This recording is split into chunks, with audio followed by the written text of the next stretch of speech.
Good morning. Happy Veterans Day. President Sands, Provost Clark, Assistant Vice President Wise, General Edwards, thank you for allowing me to speak to you today. As Ken mentioned, my name's Nate Brown. I work on the Commandant staff, and I'm really fortunate to do that. My current position, I get to train, mentor, console at times about 309 students, and they're every day impress me. Speaking of being impressed, I'm impressed with this university. What a patriotic and military-friendly community we have here in Blacksburg, and that's thanks to your leadership, President Sands. You guys might be aware that Virginia Tech actually has won awards from the state of Virginia for our veterans programs, our hiring practices, the support that we give to our veteran students. In fact, in 2021 and 2022, we were awarded with the Virginia Values Veterans, or V3 Award, which we're all tremendously proud of. Mr. Mallory mentioned that, I graduated from this fine school. And the last time that I actually presented in this environment, I was standing right in the middle there. And I would leave, but then I don't have the microphone, and then people get angry at me. But I was standing right there. It was July of 1998, and I raised my right hand. I took the oath, and I became an ensign in the United States Navy. And so now, today, 26 years later, I would have never thought that I'd be talking to you as a proud military veteran. Veterans Day was initially called Armistice Day and was celebrated when the armistice for World War I was signed on the 11th hour of the 11th day of the 11th month in the year 1918. Every year after that, from 1919 until 2024, elements of our society have come together and taken a pause to recognize our veterans, those still living, those that have passed away, either naturally or from wounds inflicted in combat. What is a veteran? A veteran is defined as a person who served faithfully and honorably in the military service. Nationwide, we have about 6% of our population that can claim themselves as veterans. Here at Virginia Tech, even though we're out in the corner of Southwest Virginia, we also have 6% of our students and faculty, and also families of veterans that attend this school and serve at this school. Around campus, we honor the service and sacrifice of our Hokie veterans. Often. Look where we're sitting right now, in War Memorial Chapel. Above us, the 8 pylons with the names of our alums that fought and died in our nation's conflicts, etched in the stone on our 8 pylons. Just across the drill field, we just reopened War Memorial Gym. And then if you look towards Upper Quad, you'll see a monument to the World War I alums that passed away right there underneath the flagpole. Since that monument was erected, every single day when cadets pass that rock, which we know as the rock, they pay a salute to that rock. That rock is not only symbolizing our World War I dead, but all alums and graduates of Virginia Tech that have gone on to fight, serve, and unfortunately pass away in the service to their country.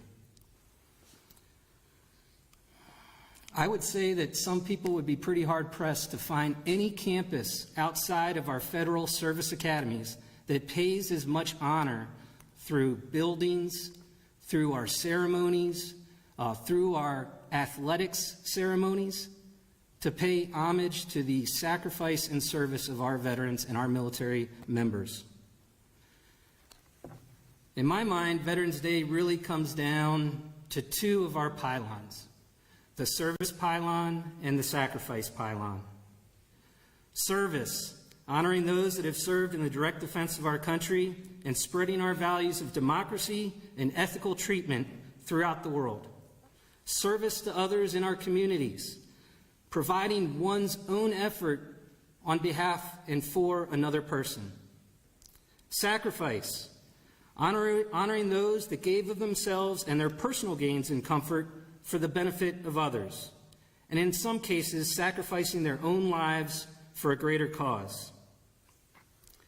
Additionally, with sacrifice, the families that have had to either temporarily or permanently be without their sons, daughters, brothers, sisters, husbands, wives, moms, and dads. I'm reminded of an old photo, and when I think old, I don't think it's that old, but it wasn't shot using a cell phone, but it's a photo that I have in my house, and it's of my wife, my infant daughter, and my toddler son standing on the beach in Virginia Beach at a beach called Chicks Beach, if anybody's familiar. And on the horizon, going down Thimble Shoals Channel, is my ship with me on it. As it passed by Cape Henry Lighthouse, went out to sea in the Atlantic to go on a scheduled deployment. What were the thoughts going through their minds? What were the thoughts going through my mind? This is something us veterans know, whether it be a ship at sea, whether it be a scheduled deployment, whether it's about what the cadets sing about when they're, rolling down the strip on a C-130 or however that running jody goes. Veterans, we know that experience. How do we feel leaving our families? How do our families feel knowing that we're going to serve and potentially sacrifice for others?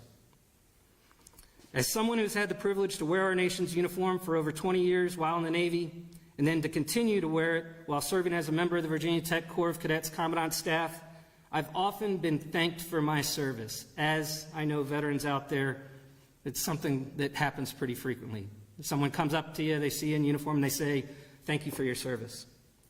I remember the first time as a newly graduated Hokie and freshly minted ensign. I remember that time when I was first thanked for my service. I also remember the last time I was thanked for my service. It happened this past Saturday night at the Clemson Virginia Tech game. I was standing there in the core section behind in the south end zone, and I said, "You know what? I want to go get some popcorn," just like our basketball coach. And so I was walking down the tunnel to go to the concessions, and if you ever want concessions, do it in the south end zone. We got great concessions over there. And I was walking down the breezeway, and there was a young lady wearing a sweatshirt because it was cold, with a Hokie jersey on top. I think she had some Virginia Tech stickers on her face. She had an orange and maroon ribbon in her hair, and she was doing what all young people do. She was talking on the cell phone.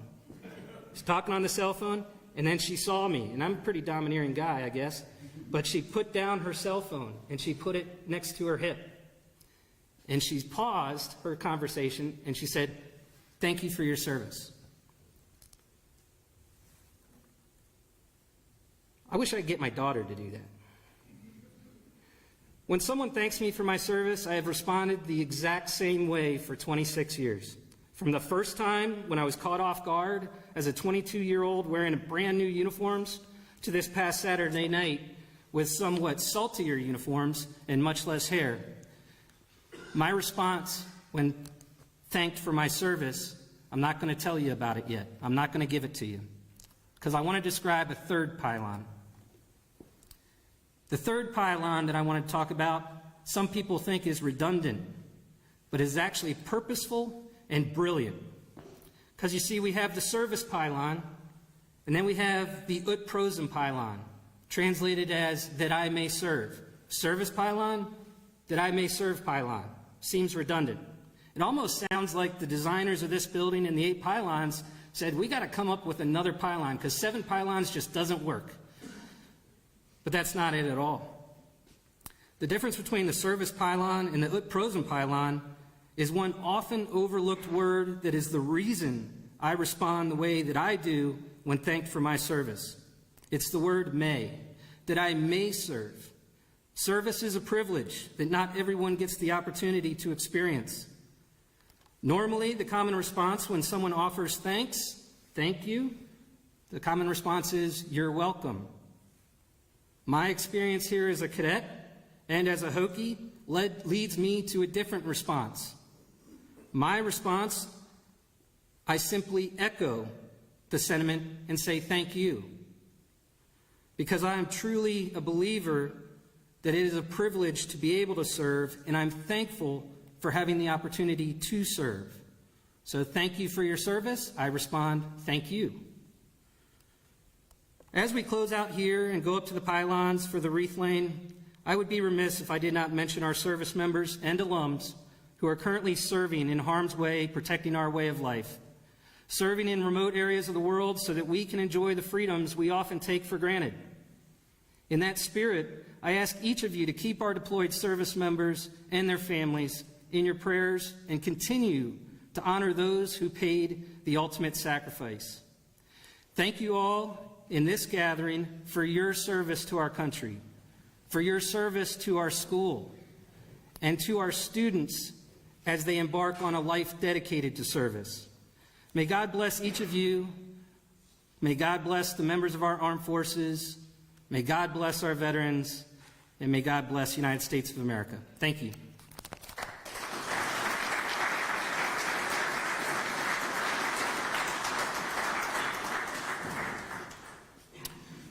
Ladies and gentlemen, at this time, please stand for the playing of our individual service songs. You are welcome and encouraged to sing along with your service's song.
Ladies and gentlemen, we will now move to the Memorial Court to place the memorial wreath in front of the cenotaph.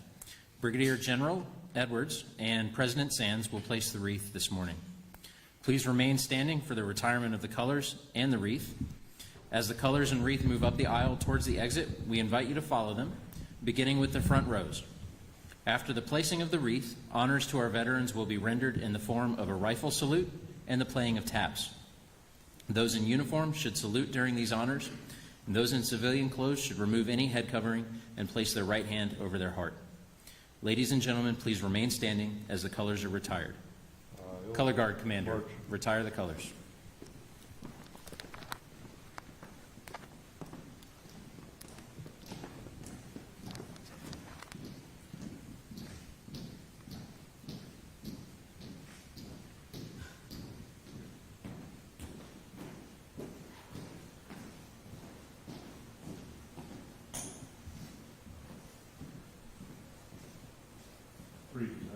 colors.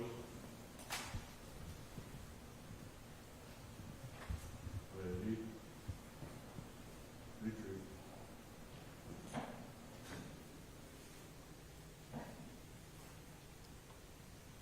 Order. Colors.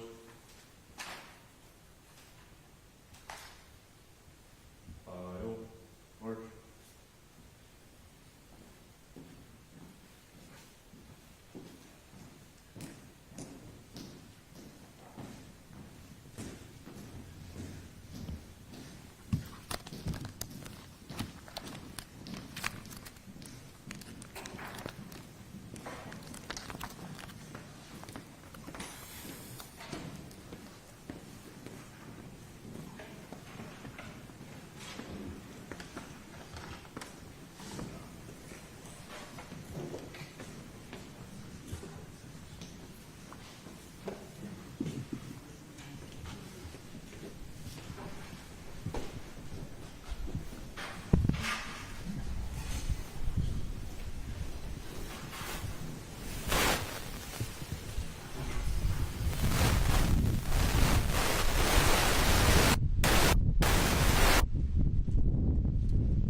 Aye.